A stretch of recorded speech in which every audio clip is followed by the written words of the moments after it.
Bonjour à tous et bienvenue dans cette nouvelle vidéo de blog. Alors, pour ceux qui me connaissent déjà, merci d'avoir été patient et de ne pas m'avoir trop réclamé pendant mon voyage de noces.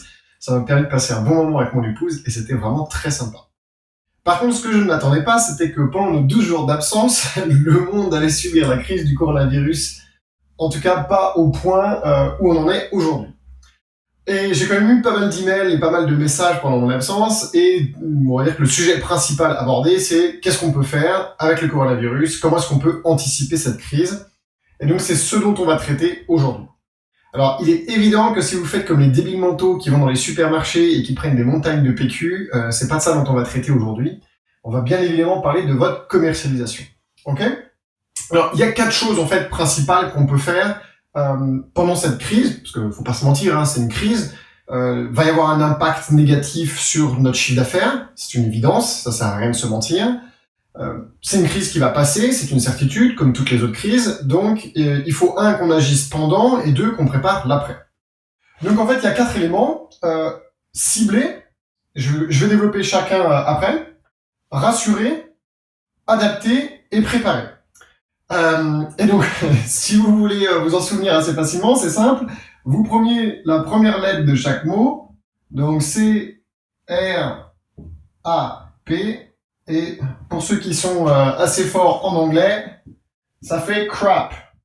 Et crap, ça veut dire merde. Donc, c'est facile de le retenir. Donc, quand c'est la merde, on se souvient crap. Et là, c'est un petit peu la merde. On va pas se le cacher. Donc, le taux moyen d'annulation en France, il est proche des 25%. C'est quand même assez important. Alors après, ça va dépendre des nationalités que vous attirez, ça va dépendre de où vous êtes situé sur le territoire, mais ça reste quand même assez important. Alors, parlons maintenant de la première chose à faire, c'est-à-dire cibler. J'en parle régulièrement, vous l'avez déjà entendu dans d'autres vidéos de blog, il faut absolument mettre en place une stratégie commerciale qui cible les clients. Je l'ai déjà dit, si vous parlez à tout le monde, vous ne parlez à personne. Alors, je vais vous redonner l'anecdote de la mère de famille, Imaginez une famille nombreuse, la mère est en train de s'affairer en cuisine et de mettre le couvert pendant que le père est en train de fumer un cigare dans le canapé devant le foot. La mère appelle un de ses 5 enfants pour de l'aide, elle va en bas des escaliers et elle dit « Ah, j'ai besoin de quelqu'un pour m'aider à mettre le couvert ». Personne ne descend, aucun ne se sent concerné. Par contre, la même maman va en bas des escaliers et appelle un des enfants par son prénom, typiquement « Marc-Antoine, descends m'aider à mettre le couvert ». Là, pas le choix, je me sens concerné, je descends pour mettre le couvert. C'est exactement la même chose dans votre stratégie commerciale. Si vous voulez que votre message soit reçu par les gens que vous voulez attirer, il faut 1, décider de qui vous voulez attirer, et 2, il faut décider du message que vous allez leur envoyer. Donc, il faut absolument cibler. Je vais vous mettre à l'intérieur de la description de cette vidéo un lien vers une étude qui a été faite par Tony Lobb. Tony Lobb, il a une société qui s'appelle Expérience Hôtel à Paris et ils ont fait une étude très intéressante sur le taux d'annulation en fonction des nationalités. Le taux d'annulation en France. Donc, je vais vous la mettre pour que vous la lisiez, c'est assez intéressant. Ça prouve bien qu'il y a des nationalités qui annulent moins que d'autres. Et donc, c'est ces nationalités-là qu'il va falloir cibler en priorité, bien évidemment.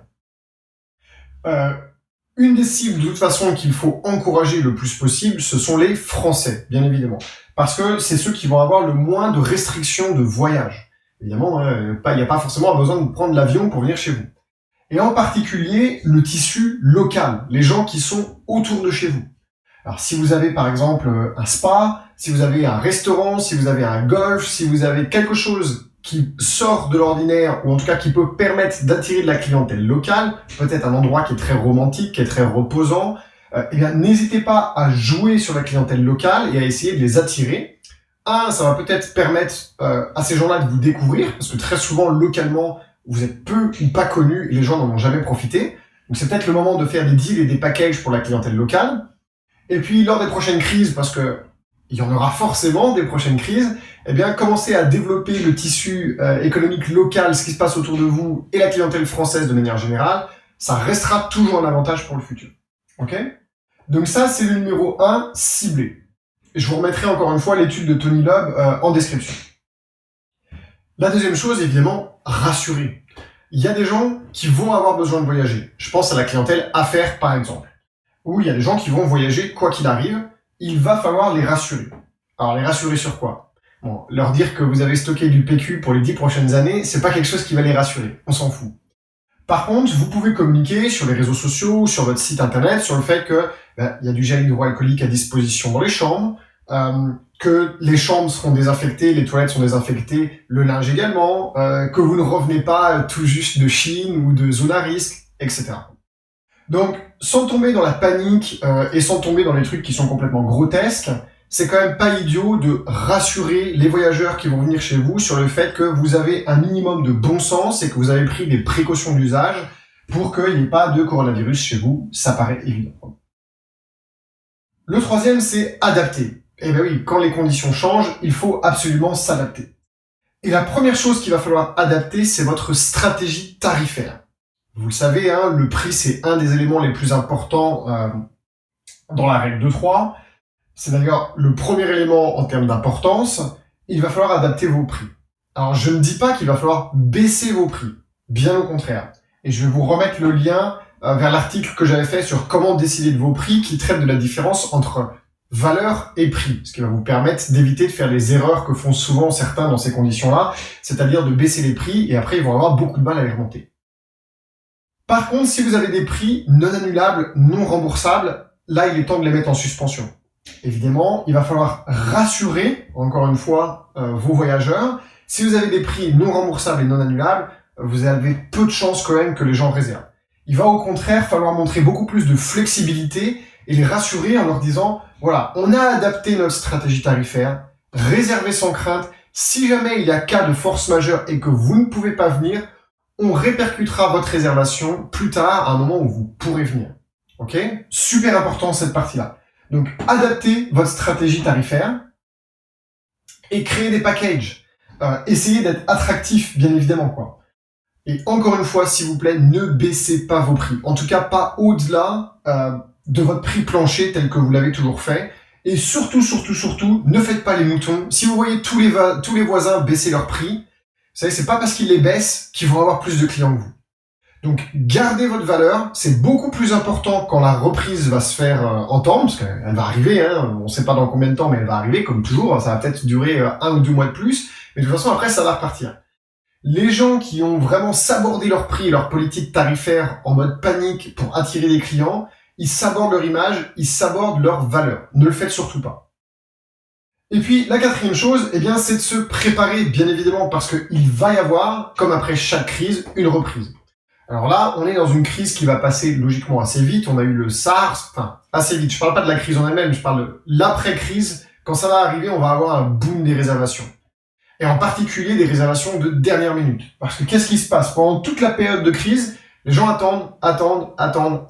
Et à un moment donné, le voile va être levé, on va se dire, ok, c'est bon, maintenant vous pouvez voyager. Et tous les voyages qu'ils n'auront pas fait, toutes les dates qu'ils auront engrangées de vacances, ils vont les poser et ils vont voyager. Donc, à ce moment-là, tout le monde va être sur le marché en train d'essayer d'attirer les voyageurs.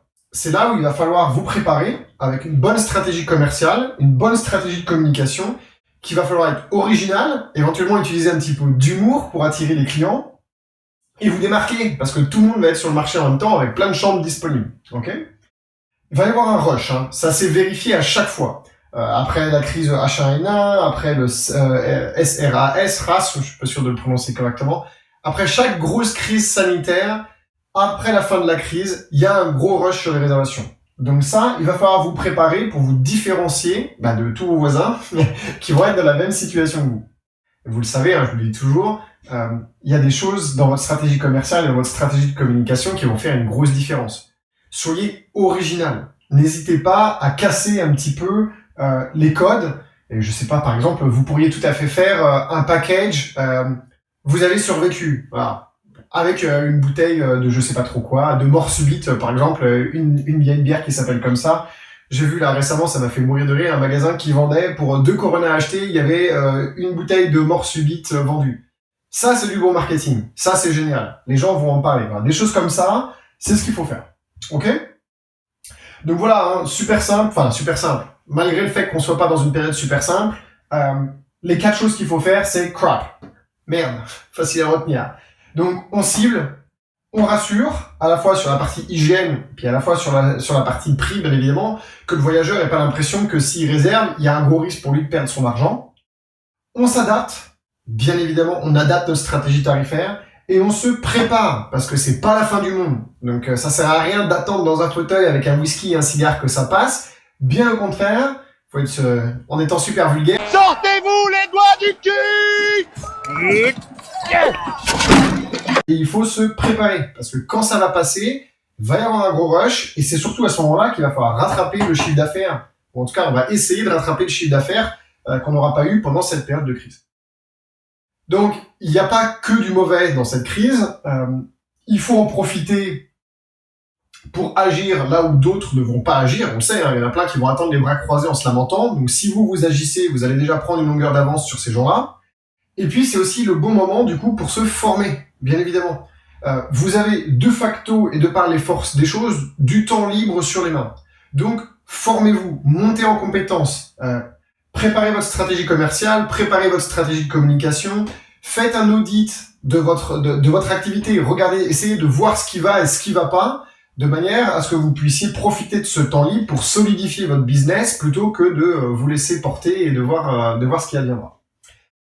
Donc, comme d'habitude, pour ceux qui connaissent et pour ceux qui connaissent pas, eh bien, je vais vous l'expliquer. Vous pouvez vous rendre sur ododo.io. Vous retrouverez les vidéos avec les conseils sur le blog, /blog. Et vous pouvez également prendre rendez-vous. Sur le site internet, vous verrez en haut à droite, en orange, il y a un gros bouton « Prenez rendez-vous ». Alors, à quoi ça sert? Eh bien, exactement comme je viens de vous le dire, ça sert à faire un diagnostic. Le but du jeu, c'est qu'on fixe un rendez-vous téléphonique qui va durer entre 30 à 45 minutes. Et on va creuser dans votre commercialisation pour essayer d'en extraire les points forts et les points faibles. Et évidemment, l'objectif pour vous, c'est d'avoir la liste de tous ces points faibles et d'être capable, à partir de cette liste, de décider de quelles sont les actions à prendre, et bien tout simplement pour améliorer votre situation. Alors je précise bien évidemment que c'est un rendez-vous de diagnostic qui est totalement gratuit. Le pire qu'il puisse vous arriver en passant 30 à 45 minutes avec nous, eh bien c'est d'avoir un œil extérieur sur votre activité, donc c'est jamais quelque chose de négatif.